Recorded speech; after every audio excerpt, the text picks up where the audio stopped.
ဖလိုက်မဝေတာကို MMA စနစ်အောက်မှာစက်တကန်တွင်အလဲထုံးနိုင်တယ်လို့ဆိုလိုက်တဲ့ကော်နာမရီကို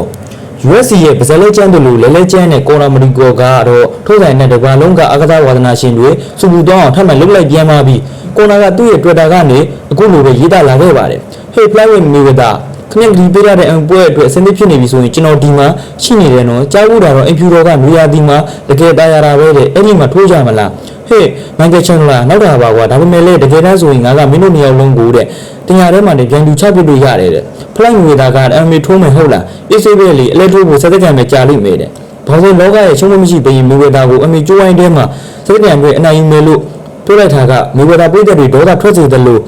MMA ပြည်သက်တွေကိုလည်းအကြိုက်တွေးစေမှာပါချန်လာနဲ့မီဝေတာကိုတင်ရတဲ့အပြည့်ချင်းနိုင်တယ်လို့ကြွေးကြော်လိုက်တာကကော်နာမက်ဒီဂိုဟာအရင်ကလိုယုံကြည်မှုတွေပြန်တက်နေပြီဆိုတာကိုပြသလိုက်တာပဲဖြစ်ပါတယ်